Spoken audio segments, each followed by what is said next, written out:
Olá, olá. Bom dia, boa tarde, boa noite. Hoje, dia 10 de junho de 2020. Sejam todos bem-vindos. Pessoal que está chegando, sejam todos bem-vindos. Julie, Nanda, Carol, Márcia, bem-vindos todos. Hoje nós vamos ter um bate-papo delicioso com a nossa chefe maravilhosa, Gabriela Vilar de Carvalho. Vamos falar sobre gastronomia sustentável. A Gabi que tem um restaurante que é uma referência, não só como espaço de gastronomia, mas também como espaço cultural. E eu sempre começo as lives falando os números da Covid, 38.701 mortos, porque se não fosse a pandemia, talvez eu nunca tivesse feito uma live, eu nunca tinha tirado nenhuma foto minha no meu perfil Direito Socioambiental, mas a demanda, por estarmos isolados, enfim, e por termos essa necessidade de contato e de conversa, me fez tomar essa iniciativa, mas eu não posso deixar de registrar o meu pesar e o meu sentimento, porque a Covid destacou ainda mais a desigualdade social no nosso país, e isso é muito sério. Nós temos um monte de amigos, um monte de gente que pegou a doença e que está bem, e enfim, isso me deixa muito triste. Vamos ver, a Gabi já chegou aqui, já vou chamá-la. Boa noite a todos que chegaram aí, Graciela, Renata, Diego Saldanha, Gabi, Ana. Vamos ver, vou chamar a Gabi aqui para a gente começar a conversar. Pessoal, fiquem à vontade, mandem as perguntas de vocês. Eu estou olhando aqui no computador para facilitar os comentários.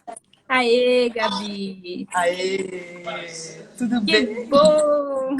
Tudo bem, minha querida? Que bom! Muito bom estar aqui com você, com todos Que que já... honra! Que honra mesmo, eu que o diga. Que bom, muito obrigada, viu? Você sabe o quanto eu te admiro, o quanto eu adoro estar no seu restaurante. Eu até antes de começar a falar qualquer coisa, eu quero dizer que antigamente, eu que sempre trabalhei muito, né? Às vezes eu pensava assim que era até uma futilidade parar para ficar conversando com uma amiga.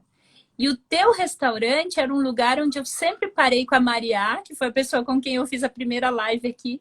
E era aquele presente que a gente se dava de estar junto nesse espaço tão maravilhoso, que é o seu Quintana Gastronomia. E Ai, eu que legal. queria, Gabi, eu adoro. Eu queria, antes de passar a palavra para você, dizer que eu quero homenagear todas as cozinheiras, todas. A minha mãe já foi cozinheira, já teve restaurante. A minha tia Neuza cozinhava para uma escola. Ela era merendeira da escola, fazia aqueles panelões de comida. E eu pensava que eu sabia cozinhar até conhecer meu marido, sabe? Porque ele cozinha muito bem. E a minha sorte é que eu estou isolada com alguém que sabe cozinhar muito bem, né?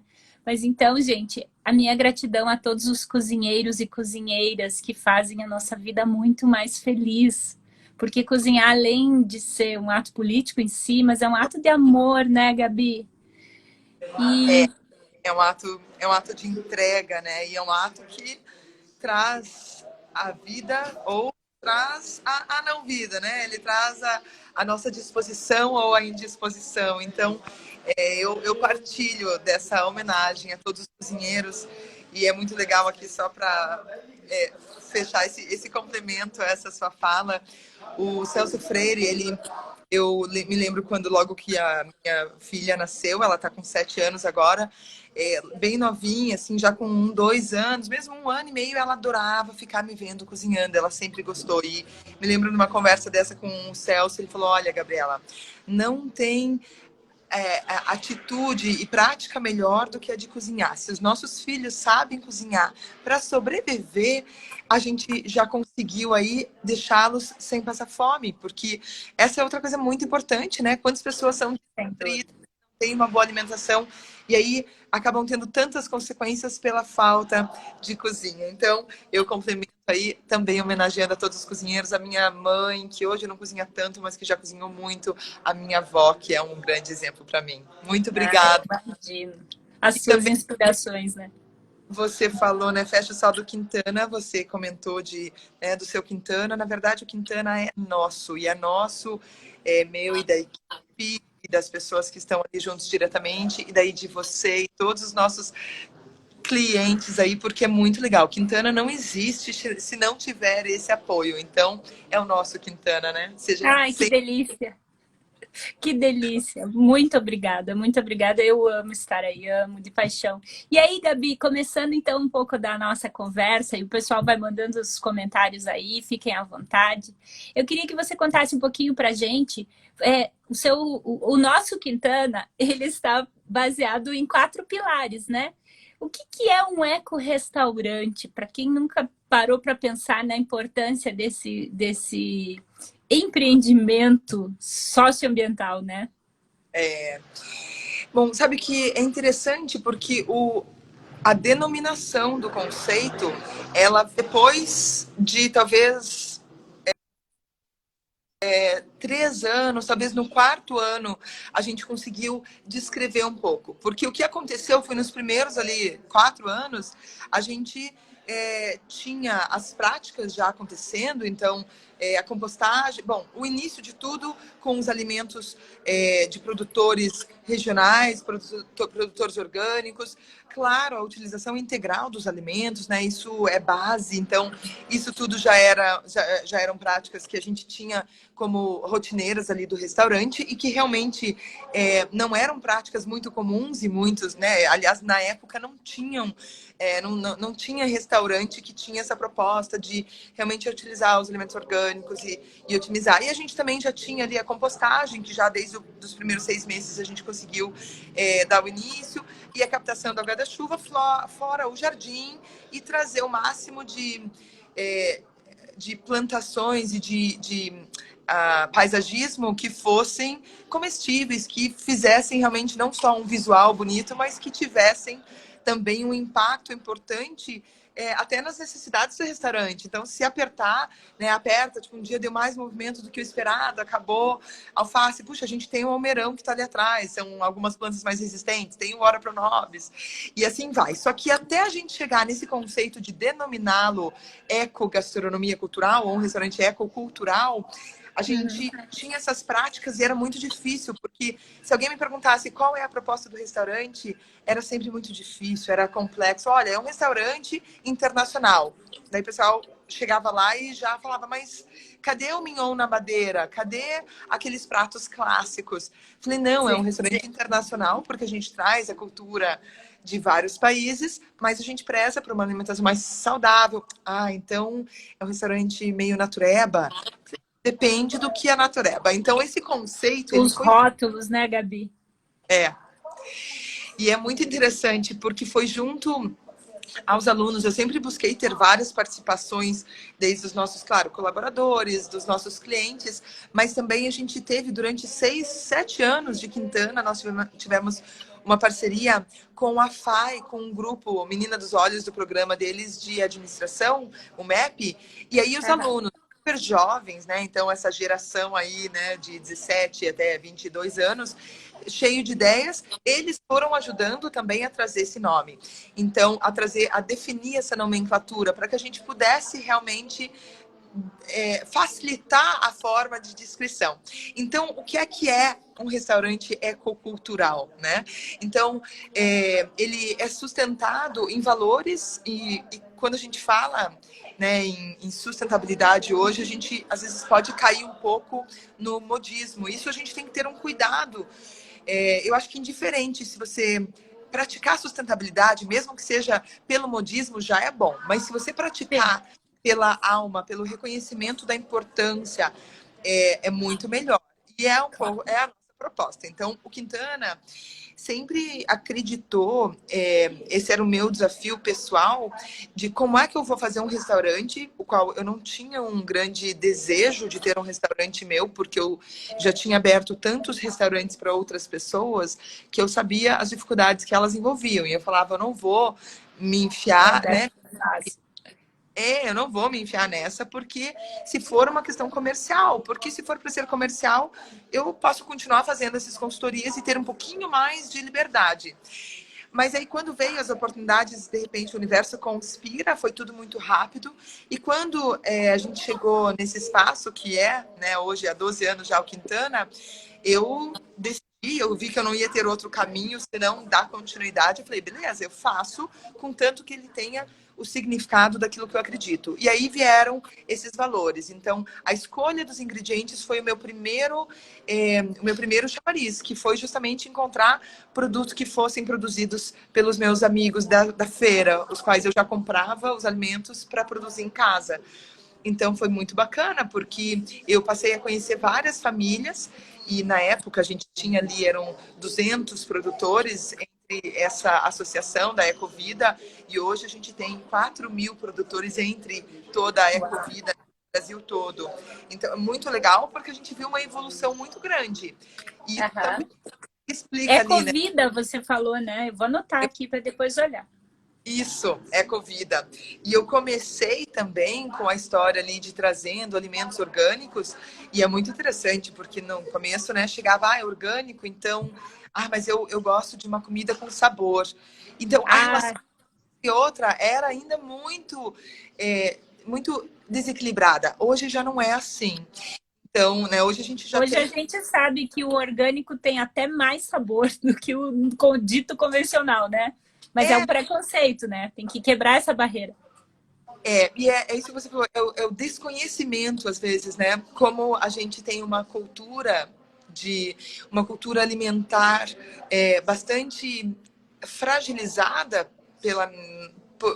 por toda a nossa história, né, de Brasil, a gente acaba trazendo isso também para essas relações. Então, orgânico, né, alimentos que não levem interferências químicas ou interferências que não sejam absolutamente naturais na sua produção, né, não deveria ter nenhuma relação negativa com sabor, muito pelo contrário, né? Isso já traz, gente, hoje traz um reflexo melhor.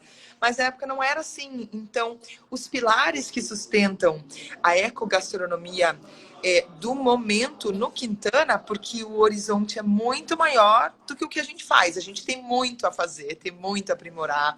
Eu acredito que o que a gente vai poder fazer daqui a 10 anos é muito mais. Eu espero que seja pelo menos 5 vezes mais do que o que a gente faz hoje.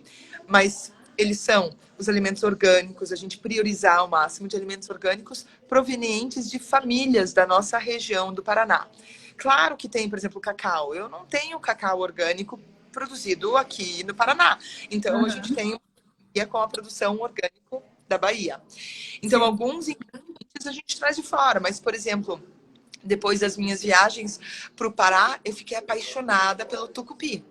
E continua até hoje. E aí eu voltava para cá e o Paraná, um dos grandes produtores de mandioca, eu falava como que nós não temos o tucupi, que nada mais é do que o caldo da mandioca, né? Então, o processo da mandioca, se caso, né, alguém não saiba, a gente tem a mandioca, ela depois de, né, lavar, por o caso da mandioca brava do norte do Brasil, ela precisa passar por um processo de fermentação.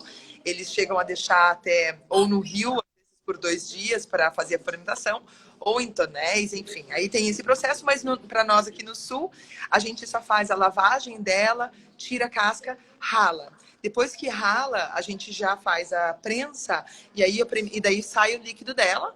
Essa prensa tostada vira a nossa farinha de mandioca clássica, né? Para, enfim, vários preparos. E esse líquido que sai acaba tendo um sedimento na base dele, que é um amido. E ali a gente tem o polvilho, né? Ele pode ser o doce ou o azedo. É o processo, ou ele faz um processo de fermentação e se torna polvilho azedo, ou ele é simplesmente extraído e vira o polvilho doce, né? Que faz as gomas. E o líquido, aqui no Paraná, era descartado. Até então, a gente descartava por muito tempo. Só que esse faz o tacacá. Então, agora a gente já tem, junto ao Sebrae, graças ao Sebrae, várias pessoas que têm feito esse trabalho, a gente já tem um processo de utilizar esse. Então, vários produtores, especialmente aqui de Guarapuá, de Guaraqueçaba. Guaraqueçaba, uhum. Então, já fazem essa utilização desse caldo. Mas esses processos, então, a utilização de produtos regionais, às vezes é isso. Às vezes você aprender lá fora e aí trazer uma técnica, trazer uma inspiração, uma semelhança para cá, né? Se a gente for ver, claro que, né, batata, cebola, todos esses ingredientes vieram de fora. E aí eles são adaptados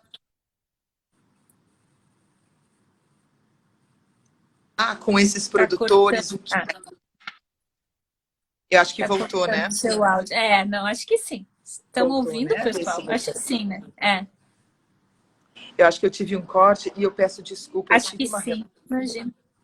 Tá ouvindo? Sim, tô ouvindo. Tá. Eu tive uma reunião aqui, eu tô aqui no Centro Europeu e acabei pedindo emprestado para continuar aqui. Eu vi que você não estava no Quintana. Não ia não, dar eu tempo, tô... Não, e era para já ter terminado, e eu queria fazer essa live em casa, que daí eu tenho uma estrutura, assim, daí fica mais fácil de eu também me organizar, ou até no Quintana, mas eu abandonei a reunião que eu estava aqui e falei, gente, tchau, eu preciso agora. Muito obrigada, viu?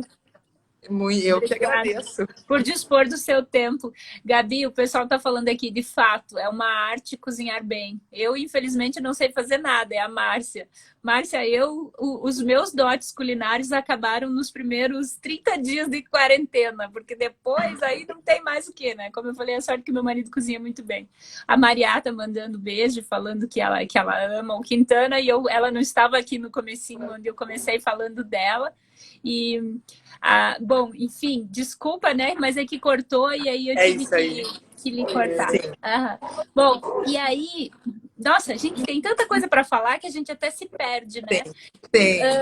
Algo muito bacana que você vem fazendo, dentre todas as coisas maravilhosas que você faz, é agora com a pandemia auxiliar na venda dos produtos dos produtores locais, com a venda das cestas, né?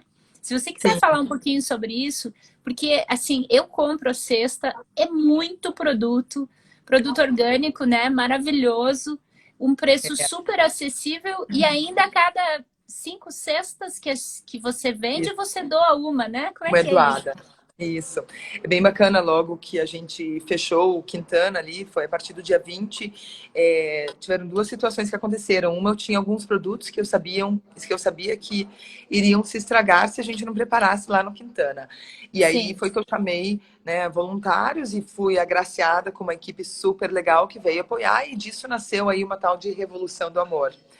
E aí, a partir daí, eu comecei a buscar parceiros de produtos. E aí, até o seu Antônio, que ele é o responsável pela pela jardinagem lá do Quintana e pela compostagem atualmente. Então, ele é um super parceiro, entende tudo dessa parte mesmo de natureza. E aí, com ele, a gente fazia a busca dos produtos todos ali da região de Campo Magro. E ele chegava desesperado, ele falava, Gabriela, tá tudo apodrecendo nas plantações. Eles estão perdendo tudo. Aí chegava uma vez por semana, ele me trazia, ele ia lá, colhia, e ele falava, Gabriela, eles já não estão mais colhendo. Eles falam que eu posso ir lá, eu posso retirar os produtos, mas eles já não estão cuidando. E isso daí eu falei, gente, o que será desses produtores daqui a 4 meses, na próximo plantio, né? E o que será também de, né, todos esses produtores, e quais serão os impactos que a gente vai sofrer na cidade na hora de compra desses produtos, e aumento de preço, falta de produtos. Então, desperdício, né? Muito, isso mesmo.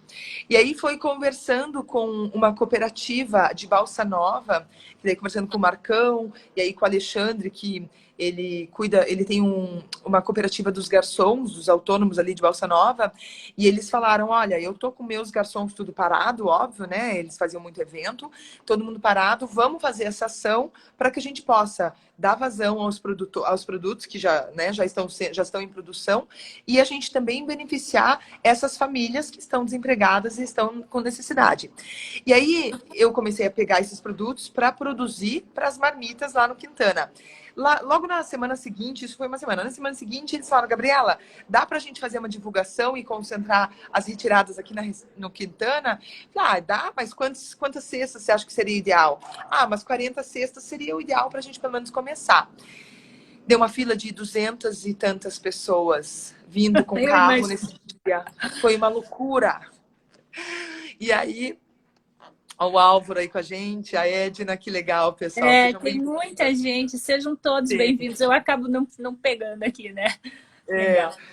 E aí, nessa história, veio essa fila de espera. E a gente daí depois soube que viralizou e o pessoal entendeu a proposta de fazer a compra. Então, essa cesta, ela é super rica, vem mais ou menos uns 12 quilos de alimentos, né? Você pega, ela tem... muita coisa. Ela sempre tem 15 variedades, pelo menos, e entre, né, os produtos de quilo, ele é o quilo inteiro, então 1 quilo de maçã, 1 quilo de mimosa, batata, tomate, enfim, abobrinha, batata doce, todas as bases e mais as folhosas. E aí, a cada 5 cestas vendidas, a gente doa uma.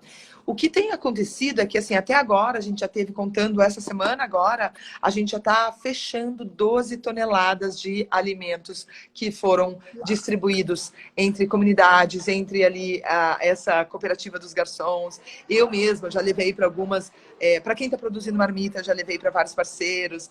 Então, e aí, tudo que a gente também vem produzindo e levando para as comunidades vem sendo enriquecido de qualidade através desse hortifruti, porque uma coisa é você comer arroz e feijão ou comer os secos todos os dias, mas outra coisa é você estar se alimentando com produtos frescos, e daí, no momento que a gente precisa ter mais saúde, a gente está reforçando a nossa imunidade, né? Então, eu super recomendo, super, por tudo isso que você falou, e porque, assim, o valor é muito acessível, são R$ 35, né, Gabi? É muito barato, é muito barato, é muito bom, é saudável, ajuda as pessoas. É sensacional, né?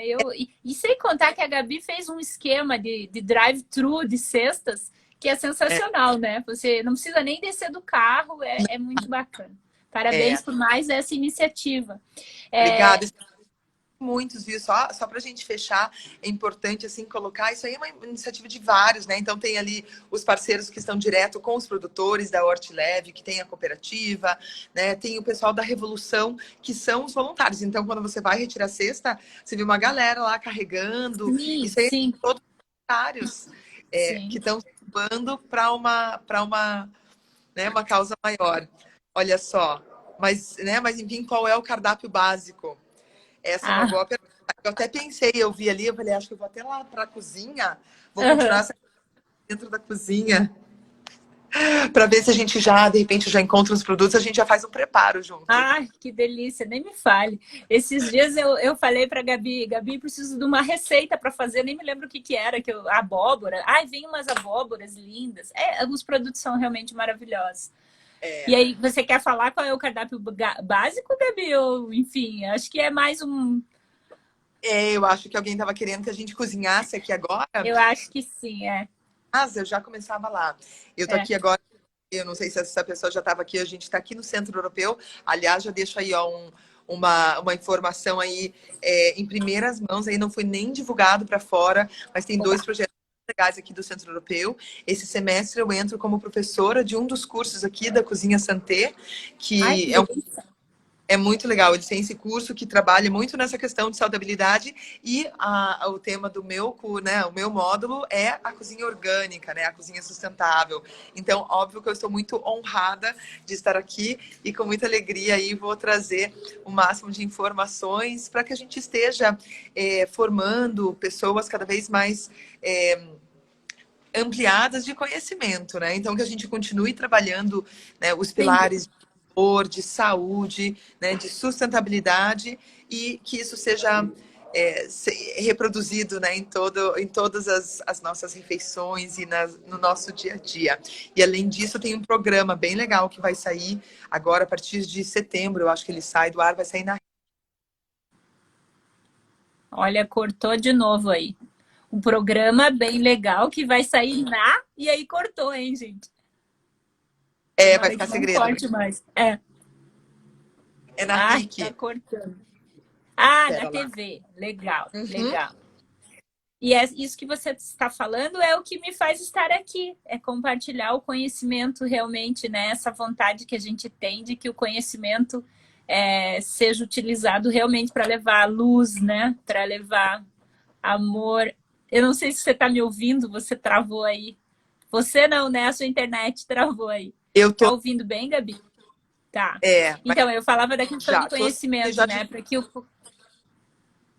o conhecimento leve luz, né? Em especial em momentos de negacionismos, em momentos de desunião, que a gente realmente use o conhecimento para gerar coisas boas, bons pensamentos, bons sentimentos.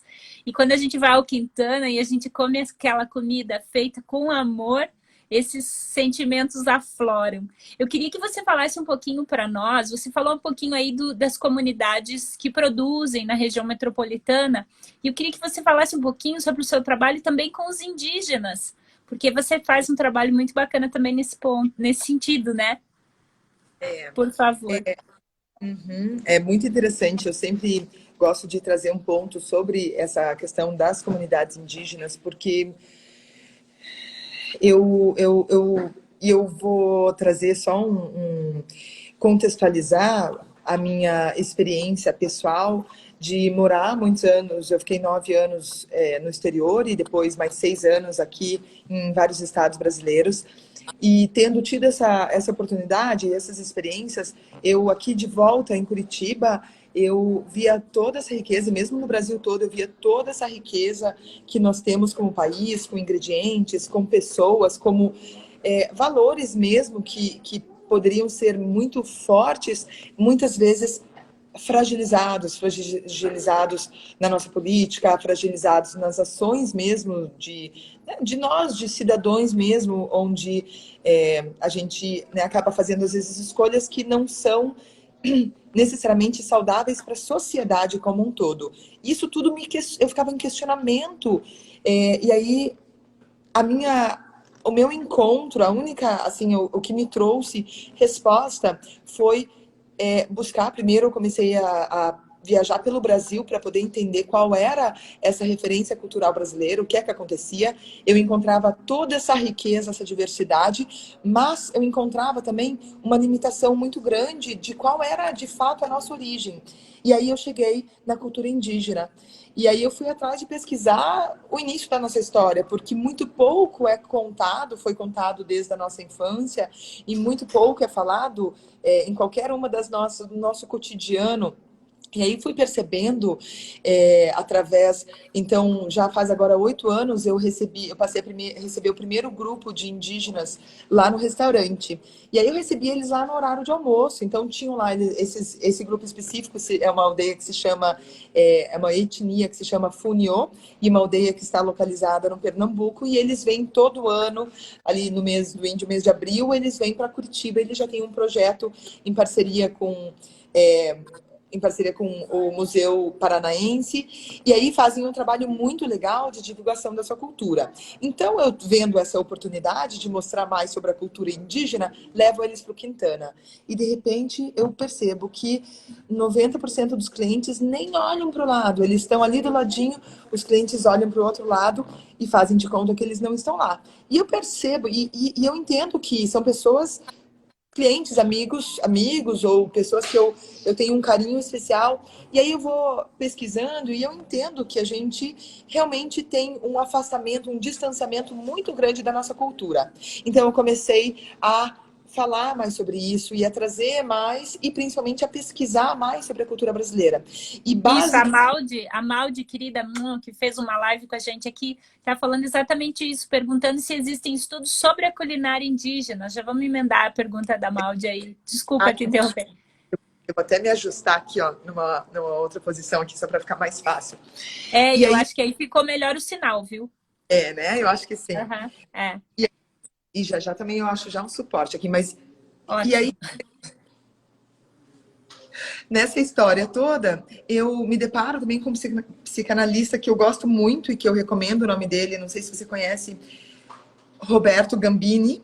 Não, Ele não faz um conheço. trabalho, vale pesquisar, inclusive, vale pesquisar não só o Roberto Gambini, mas ele tem um livro que é maravilhoso, mas ele tem um vídeo que ele palestra sobre a alma brasileira. Então, se você pesquisar Roberto Gambini, a alma brasileira, chegar nesse vídeo é muito legal. E ele foi Aham. assim, eu sou até hoje assim, tiro o chapéu pro Gambini, porque ele me elucidou e esclareceu, e depois disso tudo fez mais sentido. Então, basicamente, daí pegando um pouco da história, um pouco do que o Gambini traz, nós tivemos aí nos primeiros 60 anos de colonização brasileira, só vieram os homens para, né, só homens europeus vieram para cá, para o Brasil. Então, todo o início de Brasil, como a gente conhece, Brasil, essa riqueza de diversidade, ela foi fundada através do ventre da mulher índia. Então, é, Uau, chega a dar um Jair arrepio de ouvir Ribeiro isso. já dizia, né, o ventre brasileiro é indígena. Então, todos os primeiros filhos brasileiros que eu daí, né, denomino não antes, né, já essa mescla que a gente considera o Brasil depois do descobrimento e que seja, olhando nessa perspectiva, que já por si só já é totalmente equivocada, né, porque só está contando uma Sim. perspectiva, Não foi um, né? não foi um A descobrimento, história foi uma brasileira colonização, né? a história brasileira ela é contada através da visão do colonizador. Então, quando existe essa ótica já transviada, a gente já tem uma história totalmente contada errada. Então, aí não foi o descobrimento do Brasil, mas que seja contando o Brasil a partir de então, a partir de quando o Brasil é considerado, né, uma nação, a gente tem a mulher, a mãe índia e o pai europeu. E aí, um pai que vê aquele filho como um filho bastardo. Então, o pai já não dá reconhecimento. Consequentemente, o filho já não tem direção, porque o pai, né, numa estrutura familiar, é quem vai dar a direção para o filho, é quem vai dar a estrutura de um futuro. Então, já nasce um filho ali que não tem essa referência do pai. Mas ele também perdeu a referência da mãe, porque a mãe, por sua vez, foi tirada da sua tribo, foi tirada da sua cultura. Então, nasce ali o primeiro fruto brasileiro, um filho que não tem referência de pai e que não tem referência de mãe, que não tem uma raiz, que não tem uma cultura e não tem o seu, né, um direcionamento que coloque ele num patamar realmente de um cidadão que possa tomar suas decisões com coerência, que possa ser fiel àquilo que ele acredita. Ele vai acreditar em quê? Se ele não teve base dessa referência. E aí nasce o fruto brasileiro, nasce esse país riquíssimo, que poderia ser uma potência incrível, que poderia ter tudo e que é tão pouco, né? E que acaba realizando tão pouco. Então, quando eu entendi isso, eu falei, cara, isso para mim justifica por que que a gente vive assim, né?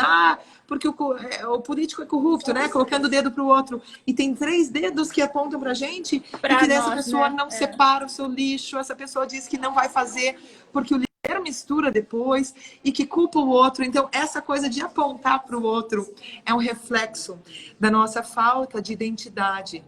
E aí, só para fechar esse tema, né, do porquê eu me tornei tão apaixonada pela cultura indígena, que nada mais eu não estou sendo cuidadosa com o outro. Aliás, eu ainda eu peço desculpas de não poder realmente fazer muito mais que eu espero que eu ainda possa fazer, mas eu estou realmente buscando entender qual é a minha origem e poder, através disso, agir com um pouco mais de estrutura dentro daquilo que eu acredito, dentro daquilo que de fato eu sou. Porque eu entendo que ninguém realiza nada para fora se não tem uma estrutura interna, se não tem uma relação consigo mesmo, né? Se não sabe da sua origem. Então eu sempre brinco. Meu pai, ele é alagoano e minha mãe é aqui paranaense. Então eu tenho a descendência ali, eu tenho a descendência lituana na parte deles, mas a minha alma, ela é indígena e eu brinco que ela está explícita no meu exterior, né? Mas assim, a minha alma de fato ela é indígena, porque assim como a gente não tem Assim como a gente não teve o reconhecimento lá atrás e metade da cultura brasileira foi ignorada lá atrás. Então, eu vejo que o Brasil só vai dar certo. Não é que é o índio, é se a gente qualquer atitude que nos leve ao reconhecimento da nossa origem. Então, é reconhecer o índio, sim, porque o índio perdeu a sua referência, né? Grande parte para conseguir preservar a cultura, por isso que eu gosto muito dos funiôs, porque eles fazem um trabalho eles, claro, todos os índios hoje têm tecnologia, têm seu telefone, vivem como todos nós, porque é isso que restou. Não faz deles menos índios por isso também, né? Não, mas o mais importante é preservar a espiritualidade, que é o que o brasileiro, né, muitas vezes perdeu. A gente perdeu a espiritualidade, né? Virou tudo muito fútil, principalmente daí a nossa estrutura de governo, né? A gente realmente, nossos pilares são muito enfraquecidos. Mas, por exemplo, essa aldeia tem várias formas de fazer isso. Essa etnia, durante 3 meses do ano, eles se isolam de telefone, de toda a tecnologia, eles estão localizados. Óbvio que hoje as fronteiras deles com a cidade, ela se mescla. Então, eles saem da cidade e fazem esse isolamento, onde eles chamam de o nosso berço sagrado, que daí eles se isolam, e é onde ficam todos os anciões. Então, os anciões ficam isolados, e aí eles buscam, durante 3 meses, levar o jovem para preservar a língua, os rituais sagrados, né? E daí preservar um pouco da cultura indígena. Que branco, agora só para poder... Mas quem que tira seu telefone por 3 meses? Quem que medita por 5 minutos? Quem que faz qualquer prática espiritual? Quem que vai para a igreja ou que reza todas as noites, que seja por 5 minutos, né? A gente tem que aprender muito, né? Preservar a cultura não é uma coisa tão simples, né? E a Gabi, gente, com certeza. A Gabi, para quem não sabe, e eu me emociono de te ouvir falar, e tem muita gente falando aqui que é teu fã, enfim, que ama o suco da casa, a Maria tá falando. O Lu Pereira, não, a Lu Pereira tá falando, Gabi, sou sua fã. Enfim, várias pessoas, a Germene, falando da tristeza, da descrença. A Cissa falando que a gente nega as nossas raízes, né? Então, obrigada a todos. E, Gabi, você traz essa questão dos indígenas muito forte, inclusive no artesanato, enfim, vários detalhes. Mas eu queria mudar um pouquinho de assunto, porque eu queria que você contasse um pouco para a gente da importância das abelhas. Em relação também à gastronomia, né? Então, você pode falar um pouquinho para a gente? Porque tem a ver também com os agrotóxicos, né, Gabi? Sim, tem a ver com os agrotóxicos e tem a ver com os índios, né? Uma das principais fontes medicinais indígenas são os produtos das abelhas. Então é muito legal. Até essa foi uma das relações. Eu falei, gente, eu preciso ter, porque essa é uma forma de eu ter, inclusive, só para fechar a questão dos índios, quando eu estava com um dos nossos irmãos aí, né, indígenas, ali no restaurante. E aí eu fui mostrar o jardim, foi a primeira vez que ele estava indo lá, e eu fui mostrar o restaurante, mostrei ali um pé de bananeira, e ele viu aquela banana verde e falou, eu uso essa banana para cozinhar o feijão, e é assim que eu faço o caldo grosso do feijão. Então, né, uma modernidade, eles já usavam, já é uma técnica indígena, que eles já usavam para cozinhar o seu feijão. E aí, quando eu mostrei a abelha para ele, falei, olha, essas aqui são as abelhas. Faz tanto tempo que eu não encontro essas abelhas e você tem elas aqui. Então, foi muito legal poder sentir com, né, um nativo qual é essa relação das abelhas. E é muito interessante porque no mundo nós temos aproximadamente 400 espécies de abelhas sem ferrão. Nós temos também mais ou menos 20 mil espécies de abelhas gerais, mas somente 95% dessas abelhas são as abelhas sociais, que são as abelhas que fazem colmeia. Então, a gente tem muito conhecido a apis, que é a abelha que tem ferrão, pode ser ou europeia ou africana, e essa não é uma abelha brasileira, nós nunca tivemos uma abelha social que pique no Brasil, como a apis. Então, Nós temos no Brasil as abelhas sem ferrão e dentro dessas 400 do mundo, 300 delas são brasileiras. Quer dizer, olha o tamanho da riqueza do que a gente tem aqui com elas. Quando eu comecei a me deparar com algumas delas, com a Jataí, eu fui trazendo para o Quintana, então trouxe uma, duas, três, e fui me deparando e a cada dia, hoje agora 9 anos, 10 anos que eu tô nessa história das abelhas, e não vou nem dizer a cada ano, a cada mês eu tenho uma novidade em relação a elas.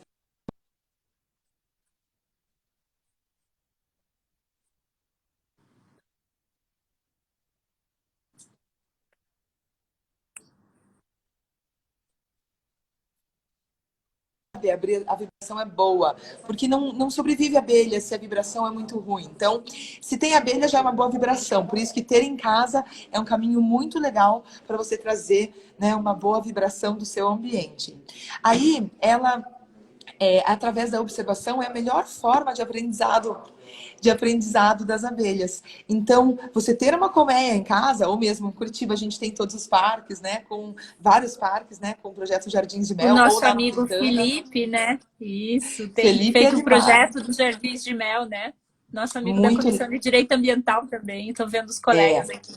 Não, o Felipe é um dos meus mestres, assim, é muito legal, porque o aprendizado delas é infinito. Elas estão aqui muito, muito antes né, a gente tem histórico aí, mais de 30 mil anos aí, né, das abelhas, enfim. Elas têm muito a nos ensinar. E daí, poder ter essa vibração, poder observar a forma como elas trabalham, a forma como elas se organizam. E aí você abrir uma colmeia, sentir aquele perfume do feromônio, que é o perfume que elas se comunicam, inclusive. E aí você vê aqueles potes de mel, cheios de mel, pegar uma seringa, provar aquela iguaria. E dessas, por exemplo, no Paraná nós temos 38, no restaurante eu tenho 12 espécies.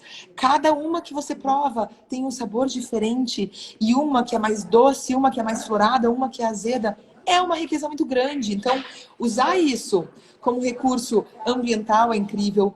Usar isso para você trazer uma elevação na gastronomia, no seu preparo, é incrível. E como eu falei, da mesma forma indígena, trazer isso para fortalecer a saúde é o que eu uso lá em casa. Medicinalmente, eu tomo o mel e o própolis e dou para minhas crianças para que a gente fortaleça a nossa imunidade. Então, a abelha é tudo de bom. Elas são as minhas grandes professoras aí, né? De tudo. E De são organização. polinizadoras também, né? Bom, já dizia Einstein, né? Só são 4 anos, né, de sobrevivência da humanidade se a gente extermina com todas as abelhas, porque sem abelhas não tem alimento, sem alimento não tem os outros animais, sem os outros animais a gente perde tanto também a vegetação e a sobrevivência humana. Então, elas são realmente incríveis. E aí você comentou do agrotóxico, né? Por isso que daí volta essa questão do orgânico. O agrotóxico realmente ele detona tudo, né? Inclusive as coisas boas. Ele pode tirar aquilo que não é bom para um plantio. E é tão interessante essa questão de plantio. Na última visita que eu estive ali de uns produtores ali em São José, produtores de folhosas, e nós estávamos ali na plantação de couve, e uma coisa mais linda, até o Alê, não sei se o Alê continua aqui, o Alê Carnieri, que faz as fotos mais maravilhosas das abelhas que eu Nossa, já ela me conheci. mandou. Você me mandou 2 fotos, eu não sabia qual escolher, coisa mais linda a foto. Parabéns, Ale, ficou linda. A modelo é linda, né? Mas a foto ficou linda. Não, e é muito legal. E a gente estava nessa plantação, e aí eu falei pro produtor, eu falei, nossa, que legal, língua de vaca. Não, era isso, língua de vaca. Isso aí é praga. Uma punk, né? Uma planta alimentícia não convencional. Isso a gente come. Eu falei, menina, isso aqui é praga, É punk. isso aqui é muito difícil, eles não usam, nessa plantação eles não usam agrotóxico, mas ele falou, isso aqui é o que nos dá trabalho. E a mesma coisa aconteceu com o Roberto, que é um dos meus parceiraços na produção de feijões. Quando eu estava lá, eu falei, nossa, Roberto, caruru, eu adoro, a gente adora caruru. Nossa, eu não conhecia e é bom, né? E É tem muito muito ferro, né? É muito ferro. E ele falava, isso aí é praga, acho que não é isso, deve ser outra coisa. Eu falei, mas Roberto, não, isso aqui. E é muito interessante, porque passado um tempo, o que a gente entendeu é que até os produtores que, por exemplo, no caso ali, Roberto, que já tinham deixado consumir esses produtos, porque eram a praga no cultivo do feijão, no caso dele, eles passado ali, 2 meses depois ele veio ao restaurante, porque ele passou a me fornecer essas punks, essas pragas, e aí ele falou, olha, Gabriela, vou te contar que conversando também com meu sogro, a gente voltou a comer e a gente se lembrou que meu pai preparava isso aqui, que meu sogro também, ele contou que preparava. Então, a cultura alimentar, ela tá vinculada aos nossos hábitos, né? E quando a gente usa um inimigo que tire tudo, né, igual a quimioterapia, gente, é muita dó, porque tudo bem, a gente vai eliminar uma coisa, mas a gente detona vários outros elementos do nosso organismo. Então, se a gente pode tratar de fortalecer os elementos bons, né, eu acho que é um caminho que a gente consegue evitar. Tem situações que não tem como, mas se a gente puder evitar essas agressões e reconhecer o que há de bom no meio, né, de todos os cultivos, eu acho que a gente tem um caminho muito mais próspero. Com certeza. E as ditas punks, né, que são os produtos alimentícios não convencionais, agora até virou meio moda, mas a gente realmente desconhece, né? Eu acabei de ver aqui que a Kelly, minha vizinha, entrou aqui. A Kelly é nutricionista e as nutricionistas têm um papel muito importante nisso, né? Porque nos ensinam muitas vezes nos indicam alimentos a serem consumidos, né? E a minha mãe, a cozinheira número 1 da minha vida, aí chegou e fez um positivo. Oi, mãe, beijo. A Cissa comentou ainda sobre as abelhas, ela falou exatamente o que eu ia falar, que essas abelhas com ferrão, elas foram trazidas pelos jesuítas porque eles não gostavam da cor da cera para fazer velas. Então, eles trouxeram... As nossas aqui fazem uma cerinha escurinha. Então, eles trouxeram-nas para fazer velas brancas, né? Então, enfim, e aí não teve predador natural e aí aconteceu o que a gente já sabe, né, até agora. Gabi, o seu trabalho é maravilhoso, né? Vocês, pessoal, quem não conhecia a Gabi, agora começa a ter uma noção maior da minha admiração por ela, porque você consegue realmente unir aí harmonizar sabor, cultura, meio ambiente, isso é muito bacana. E eu queria que você comentasse um pouquinho sobre a questão de vegetarianismo, veganismo, porque eu sei que você tem eu não sei se você é vegetariana ou vegana, mas você serve carne no seu restaurante. E eu achei tão bacana uma vez que eu ouvi você contar sobre isso. Ó, a Kelly tá fazendo um positivo aí. Beijo, Kelly. Oh. Ai, a internet tá ruinzinha. Não tô recebendo aqui, mas... Oi. Tá ouvindo? Você ouviu o que eu falei? Sim, do vegetarianismo, né? Isso. Isso. Eu te perguntei isso, eu não sei se você é ou não vegetariana ou vegana, mas que você serve carne no seu restaurante. E qual é a sua... Porque eu já te vi explicar sobre isso e eu achei sensacional. Eu sou vegetariana, mas entendo que... E assim, a minha escolha de vegetarianismo veio, né, agora anos, já faz 10 anos, 11 anos, veio porque eu entendo que a gente tem um consumo excessivo de carnes, né? Então, eu tenho que pedir lá pro rapaz lá em cima. Benedito. Então, o consumo excessivo de carnes foi o que me levou a fazer um peso contrário e o consumo, né, realmente excessivo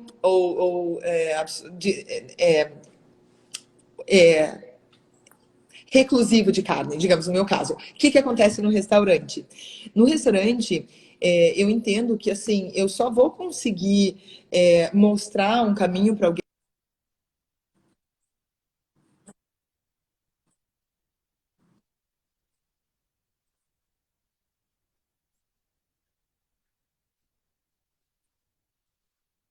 mais.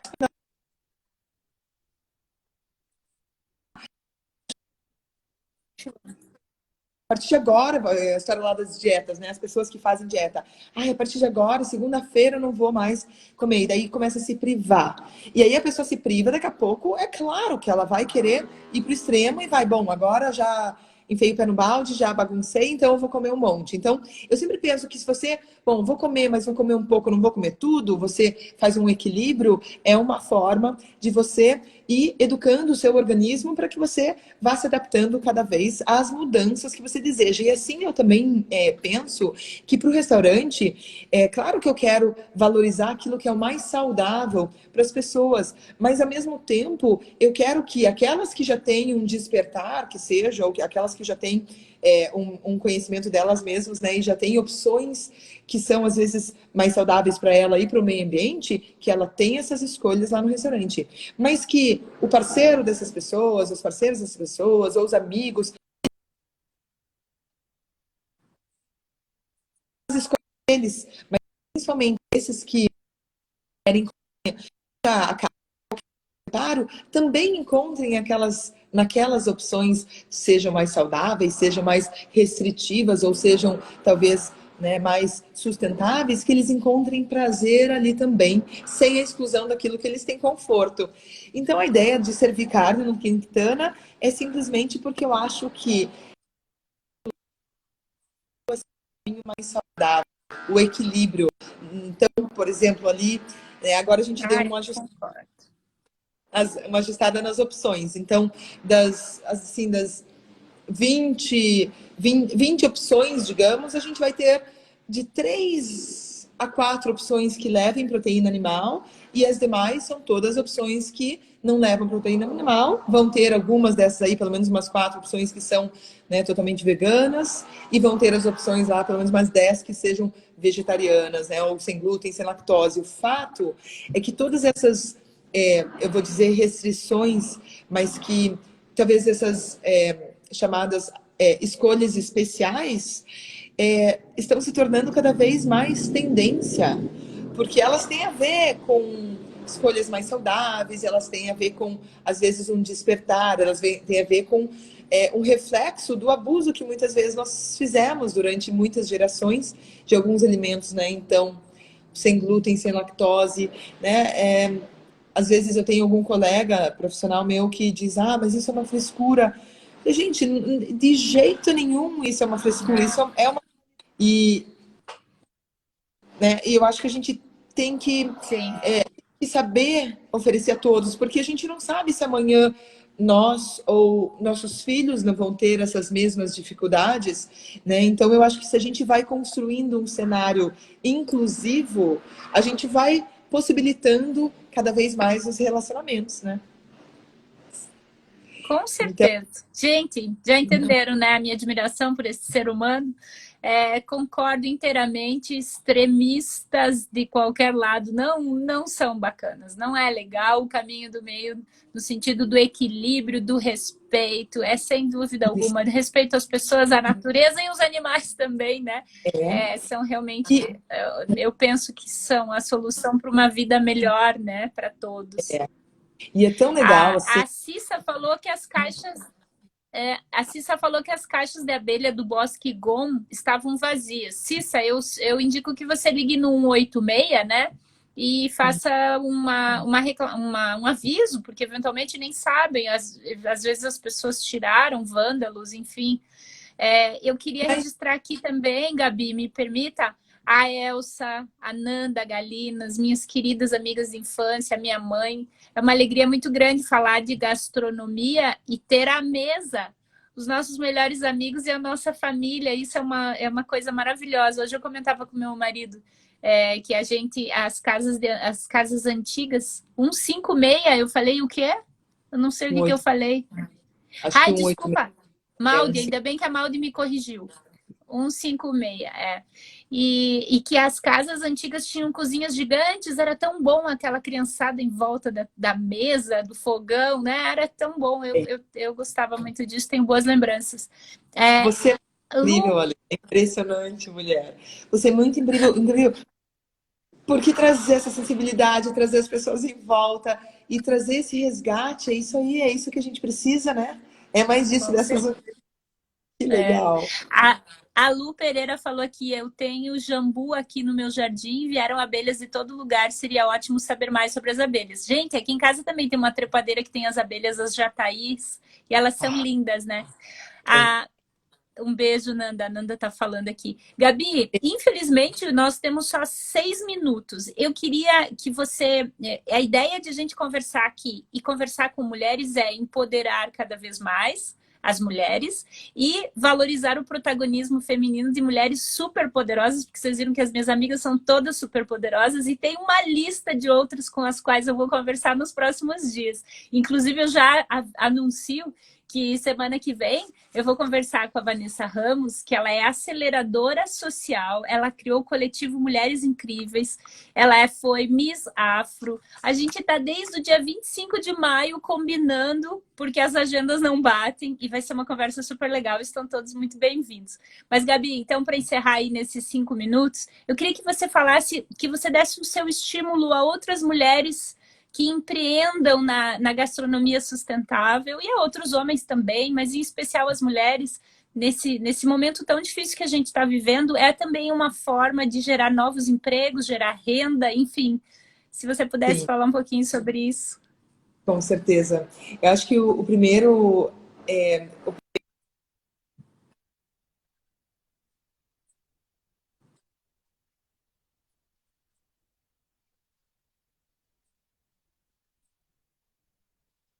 a ação direta, eu digo, a primeira fonte de energia, né? Então, assim, aquilo que você ingere, que tem a primeira fonte de energia, então toda base de grãos, de vegetais, tem uma fonte direta. O sol teve que, toda a energia mesmo, né, de água e tal, teve impacto na produção desse alimento.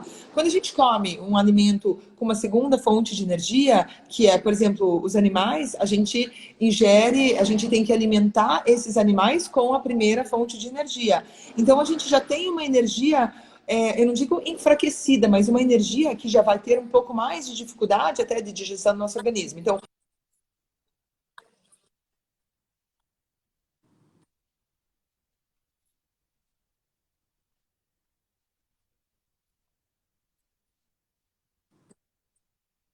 bem a nós mesmos e aí aquelas pessoas que estão mais próximas a gente, nem que seja, não precisa ser sempre, às vezes, né, a gente pensa nessa, ai, mas eu tenho muita dificuldade, faça um dia, faça 2 dias, mas isso vai permitindo você estar também mais conectada com a vida e com uma primeira energia de vida. A partir daí, a gente começa a ter também, eu acho que até um pouco mais de conforto em trabalhar as outras ideias. Então, por exemplo, as abelhas, ter as abelhas próximas a gente nos permite aí fontes. Hoje é sabido já o quanto a gente tem de valorização dos produtos ali desses méis, né, do quanto elas são importantes. Reproduzir uma colmeia, que não é um processo difícil, mas requer um pouco quer conhecimento e respeito, mas permite, né, talvez um potencial trabalho que vai trazer um reflexo tanto para a natureza quanto, né, para um ganho, para um comentou, né, das punks, de se familiarizar mais, seja com a diversidade das abelhas, que alguém, né, já trouxe esse interesse, isso é muito bacana e tem diversas fontes, mas também essa diversidade, por exemplo, de alimentação. Então, poxa, como que eu me alimento melhor ou como que eu busco recursos para melhorar esse processo? Então, as plantas alimentícias não convencionais são um recurso muito legal. E forma simples, em casa, por exemplo, eu tenho 2 filhos e eu levo eles ali no meu condomínio, que não pode ter animais circulando naquela região, toda punk que eu encontro, seja trevinho, trevinho eu já pego e levo para a boca. Ensinar um pouquinho dessa relação, claro, tenho um cuidado para ver se não tem nenhum bichinho nele, mas trazer relações de vida que vão nos fortalecer como pessoas e que vão fortalecer o nosso meio. A partir daí, eu acho que a gente vai conseguindo cada vez mais.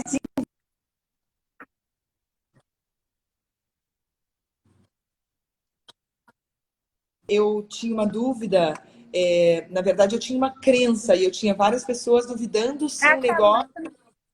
Então, ó, se um negócio poderia ser sustentável, hoje eu tenho certeza que ele pode e deve ser sustentável. E é isso. Ai, que delícia, que pena, eu não vou poder, eu tenho que te cortar, tem tanta gente falando tanta coisa bacana. A Maldi lembrou aqui, que delícia um pinhão na chapa. Nem me fale, Maldi, que saudade do fogão da casa da minha mãe. Mãe, eu te amo. A Cláudia também falando da alimentação, que precisa ser lúdica, alegre. Enfim, gente, eu preciso encerrar, porque senão eu não consigo salvar, e a gente precisa deixar salva as mensagens que a Gabi tem para nos passar, e a gente sabe então que cozinhar é sim um ato de amor, é sim um ato político, e no bom sentido nós podemos e devemos estimular cada vez mais os mercados sustentáveis, né? Gabi, gratidão. Te Eu que adoro, agradeço. muito obrigada. Amo a tua cozinha, a tua comida, a tua casa, nosso Quintana. Pessoal, quem não conhece o Quintana, fica aí a recomendação. Eu vou encerrar, senão eu não consigo salvar. Tá. Muito obrigada, Beijos, minha muito amiga. obrigada. Obrigada a todos, gente. Até domingo às 18 horas. Um beijo. Um beijo, muito obrigada. Beijo, tchau.